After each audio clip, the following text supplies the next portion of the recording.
Après un tragique accident d'avion, Melanie Pearson a dû enterrer son fils Anthony. 14 ans plus tard, elle a vu un reportage sur un survivant qui ressemblait à Anthony, qui avait été retrouvé mais qui ne se souvenait pas de sa vie passée. Elle a appelé la chaîne pour enquêter et a découvert la vérité choquante sur ce qui s'était passé. À 76 ans, Melanie Pearson se sent toujours fatiguée.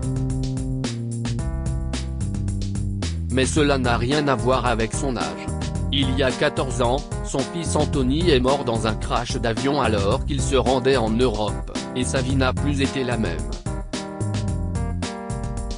Les sauveteurs ont déclaré qu'il n'y avait aucun survivant et qu'il n'y avait aucun espoir pour les familles des victimes. Heureusement, Mark, le fils d'Anthony, et Kayla, la femme veuve de ce dernier, l'ont aidé à s'en sortir, mais ce n'était plus pareil. Son fils lui manquait. Il était si jeune, il n'avait que 36 ans. Il a laissé un jeune enfant, et Kayla ne s'est pas non plus remise de cette perte. Elles ont essayé d'avancer dans leur vie pour le bien de Mark.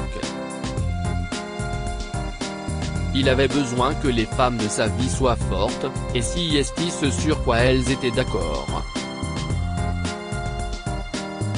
Mais Melanie était encore fatiguée et soupirait lourdement, tandis que sa main s'emparait de la télécommande et faisait défiler les chaînes sans réfléchir. Il n'y avait rien à regarder. Quelque chose la poussa à s'arrêter à un journal télévisé, qu'elle ne regardait pas d'habitude. Soudain, elle sursauta et se dirigea vers le bord du canapé, surprise. Un journaliste parlait et à côté de lui se trouvait un homme qui ressemblait à Anthony. Il semblait plus vieux et plus échevelé qu'il ne l'avait jamais été, mais c'était forcément lui. C'était lui. Melanie appuya brusquement sur les boutons de la télécommande, essayant d'entendre tout ce qu'il disait. Si vous reconnaissez cet homme, appelez le numéro qui s'affiche à l'écran. Il ne se souvient de rien avant le crash survenu il y a 14 ans près des îles Canaries. Mais les autorités ont maintenant des raisons de croire qu'il y a eu une erreur dans l'annonce du crash qui n'a laissé aucun survivant. Cet homme est un citoyen américain qui se trouvait à bord de l'avion à l'époque. Toute information est la bienvenue. Dès que le journal télévisé prit fin, le téléphone sonna, ce qui a eu pour effet d'effrayer la jeune femme. « Allô ? Madame Pearson, vous avez vu les nouvelles ?» s'exclama Kayla au bout du fil. Sa voix était agitée. « J'ai vu. Vous pensez que si est possible ? J'y crois moi. Si est forcément lui ?» dit Melanie en essayant de contrôler ses émotions. « Oui, j'y crois aussi. J'arrive, et nous allons passer ce coup de fil ensemble !» cria presque Kayla avant de raccrocher. Quelques minutes plus tard, elle arriva. « Où est Mark ?» demanda Melanie. « Il avait une soirée pyjama ce soir. Je pense que nous ne devrions pas lui dire au cas où ce ne serait rien. Je veux dire, il ne se souvient même pas de son père. Je ne veux pas lui donner de faux espoirs, expliqua Kayla. Tu as raison, a répondu Melanie en prenant une grande respiration. Faisons le point. Elles s'assirent toutes les deux et Kayla appela le numéro qui s'était affiché sur l'écran un peu plus tôt. Elles dirent à la standardiste qu'elles pensaient que l'homme était Anthony Pearson et donnèrent des détails. Kayla a également demandé plus d'informations sur ce qui s'est passé au cours des 14 années qui ont suivi l'accident. On lui a dit que des pêcheurs avaient trouvé un homme à Tenerife et qu'ils pensaient qu'il s'agissait d'un réfugié en fuite. Ils lui ont offert un emploi, et il a travaillé et vécu avec l'un d'entre eux depuis lors. Mais de nouvelles enquêtes sur l'accident ont permis de découvrir un passager supplémentaire sur le vol. Anthony était assis en classe affaires, près du cockpit, et le pilote avait invité un ami. Lorsqu'ils ont retrouvé les corps, ils pensaient que tout le monde avait été retrouvé. Cela signifie que l'homme que nous avons enterré n'est peut-être pas mon mari, a dit Kayla au téléphone. Elle avait raison, et c'est ce qui a déclenché l'enquête. La famille de l'invité du pilote le recherchait depuis des années et a finalement obtenu de la compagnie aérienne qu'elle rouvre l'enquête. Mélanie et Kayla ne revenaient pas. Cette pauvre famille, murmura la femme la plus âgée une fois que Kayla a raccroché.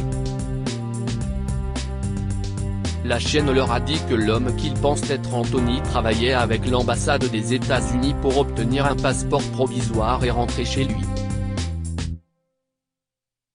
Mais cela pourrait prendre un certain temps. Ils ont décidé d'appeler l'ambassade d'Espagne pour voir s'ils pouvaient les aider dans leur démarche. Par chance, ils vivaient à Baltimore, dans le Maryland, à environ 1 heure de Washington, D.C., où se trouvait l'ambassade d'Espagne. Ils pouvaient donc s'y rendre en voiture chaque fois qu'il en avait besoin.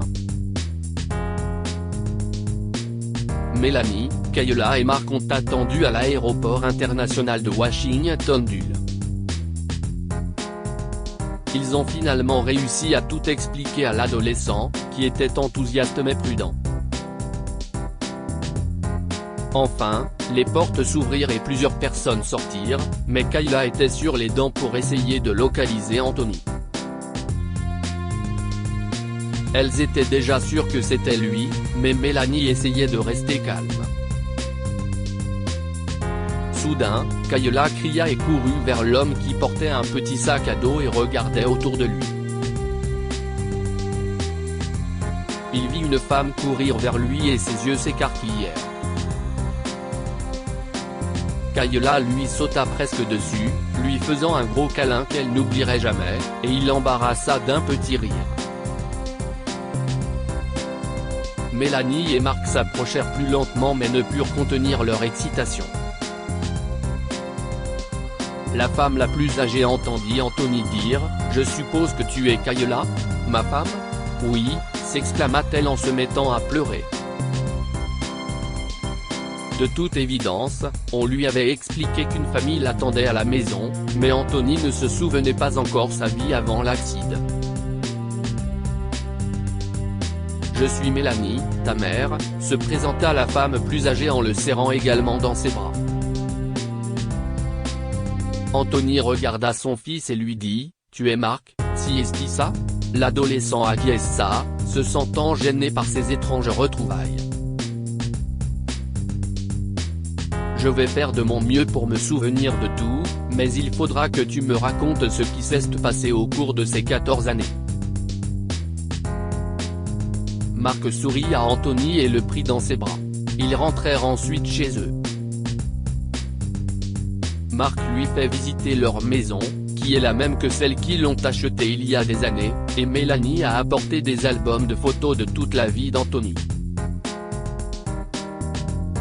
Ils ont également fait un test ADN, qui a confirmé qu'il s'agissait bien d'Anthony, et ils se sont tous réjouis de ce grand miracle que l'univers leur avait offert. Mélanie a emmené Anthony voir la maison où il a grandi. Je suis tellement reconnaissante que tu sois là. Nous avons essayé de passer à autre chose, mais si est comme si nos âmes savaient que tu n'étais pas encore parti. Nous ne pouvions pas, Anthony. Kayla n'a jamais envisagé de sortir avec quelqu'un d'autre. Le pauvre Mark n'a pas eu de père depuis qu'il est né. Mais je ne peux même pas imaginer ce que tu as vécu, a dit la femme plus âgée, les larmes aux yeux. Anthony lui a raconté sa vie, ce qui n'est pas si mal étant donné qu'il n'a pas de papier et qu'il ne sait pas d'où il vient. Mais je ferai de mon mieux pour me souvenir de vous tous et rattraper toutes ces années perdues, lui a promis son fils. Que pouvons-nous apprendre de cette histoire? Les miracles existent. Le fait qu'Anthony ait survécu est un miracle, et chaque famille qui a vécu une perte souhaite qu'il en soit ainsi. Ne perdez jamais l'espoir et la volonté de vivre. Bien qu'il s'agisse d'une situation rare, il ne faut jamais perdre l'espoir que les choses s'améliorent après une perte tragique. Le temps guérit toutes les blessures, et vous trouverez des moyens de vous souvenir de cette personne, même si vous n'obtenez pas de miracle comme la famille Pearson. Partagez cette histoire avec vos amis. Elle pourrait bien illuminer leur journée et les inspirer.